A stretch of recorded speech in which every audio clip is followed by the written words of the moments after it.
Hey guys, welcome to the next edition of Carrots and Cake Instagram Live. And this is a special edition because I have partnered with the AGA on their IBD Parenthood project. And if you followed along for a while now, I've partnered with them for, I don't know, maybe a year now, kind of a while. We've done a bunch of different projects together and whatnot. And I think it's such a great resource. Just thinking back to before I got pregnant with Quinn, during my pregnancy, after my pregnancy, I just had so many questions and just so much going on related to, my health and pregnancy and all that good stuff. And the IBD Parenthood project puts so much information in one place and it has so many helpful resources. So if you're somebody with IBD or thinking about starting a family or, pregnant now or gonna have a baby soon, definitely check it out. But anyway, so we did some crowdsourcing, gathered a bunch of questions for you guys, and I'm gonna go right through them and answer them. So I have, I think, 6 questions. I got all my notes for you. So I'll go through these real quick and then I will answer them. So stay tuned. So number 1, did you struggle getting pregnant? Number 2, did you stop taking your medications when you tried to get pregnant / during pregnancy? That's a great question. Number 3, what were you surprised to learn about breastfeeding while on medication? Awesome question. Did you flare during your pregnancy or after giving birth? And I've talked about that, but I'll talk about it again. I have a few blog posts too. I'll have to link those to you guys or share those with you later.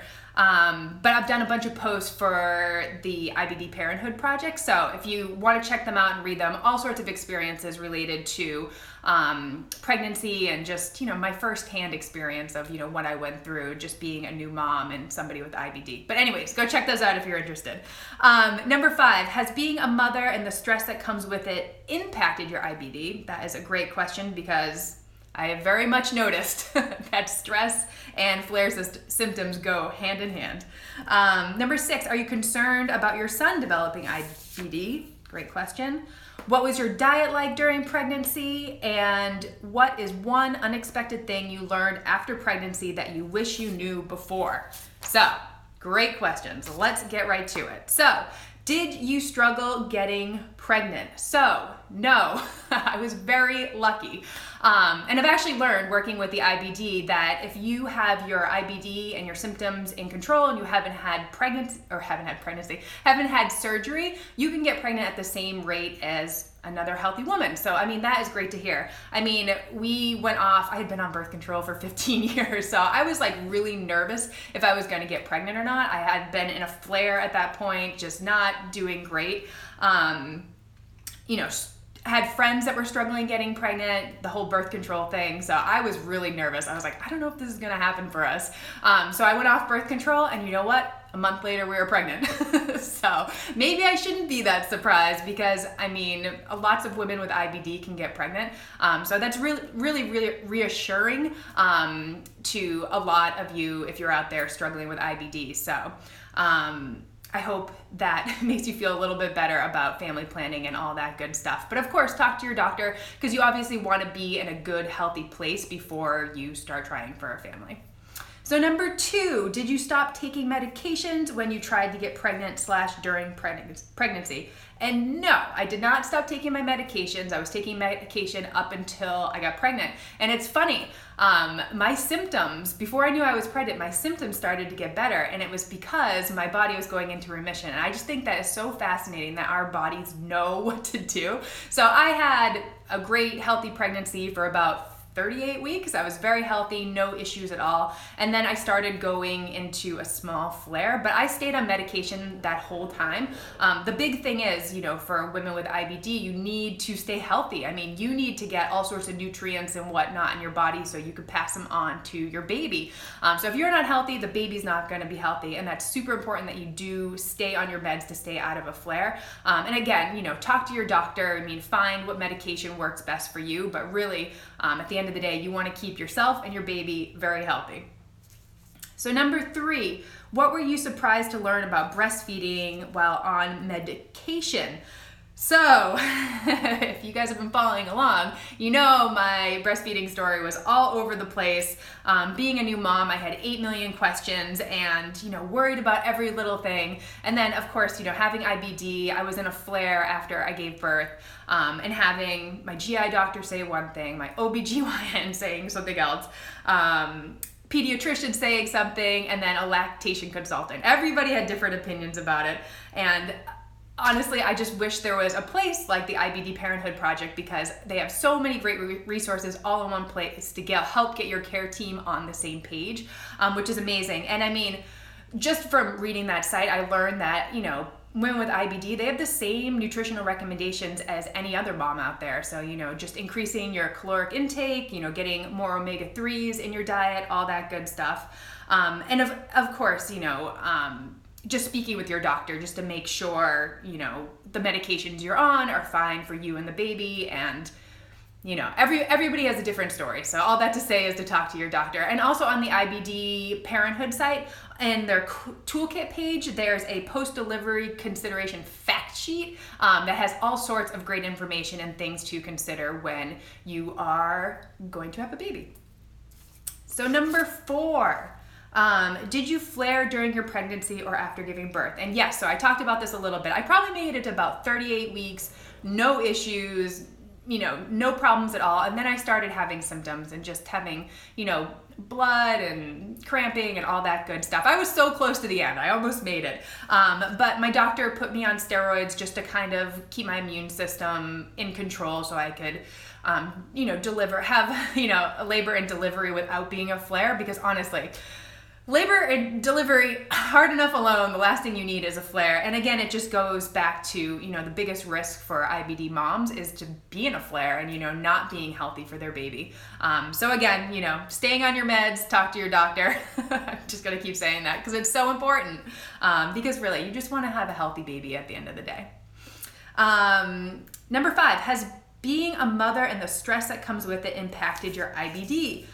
Oh my gosh. Yes. And again, if you are a longtime follower, there's a bunch of blog posts about this, recounting this experience. So gave birth to Quinn, labor, delivery, everything went fine, had no issues there. But then just being a new mom in a flare, infant, not sleeping through the night, multiple wake-ups, breastfeeding on demand. It was just a really crazy and stressful time. And I think all those things contributed to my flare getting worse. I just got worse and worse and worse as the weeks progressed, trying to take care of a newborn and not really taking care of myself. So all this to say, the stress, I just got to a point where I couldn't take care of myself. I was going to the bathroom 30 times a day. My doctor wanted to admit me to the hospital because I was just losing so much blood and just, in the bathroom like all the time. And it just clicked in my head. I was like, this can't happen. I can't leave my baby. I need to take care of him. I need to get better, and really just prioritizing myself. I think that was like the biggest point there. And I really did kind of wait to get on medication or different medication. And I really shouldn't have. There shouldn't have been any reason for that. I should have just taken care of myself so I could just be a good mom to take care of my baby. And really, it just goes back to speaking with your doctor, making sure your care team and, everybody that's taking care of you is all on the same page, because I don't want to say that. Oh, maybe. I was going to say, I feel like I kind of suffered longer than I needed to. And there are resources and people and things out there that can help you. So just all that to say, if you're dealing with IBD, pregnancy, tiny baby, there are help and people out there that will help you. And I mean, IBD Parenthood is a great place to start for sure. So number 6, are you concerned about your son developing IBD? And so I think I would have been a little nervous. I mean, I think I'm always nervous for that just because I have an autoimmune disease. But working with the IBD Parenthood Project, I learned that if one parent has IBD, their child has a 97% chance of not getting IBD. So that makes me really happy. And of course, we're paying attention to his diet. We're trying to give him nutritious food, gut healthy food, stay away from the GMOs and processed stuff and all that good stuff. But of course, if you have concerns about, passing this disease on or anything like that, talk to your doctor ahead of time, because even before you get pregnant, because you want to make sure you have some sort of plan in place. And of course, you could check out the toolkit on the IBD Parenthood site.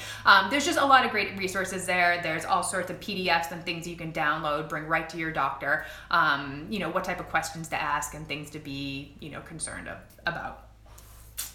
Number 7. So, what was your diet like during pregnancy?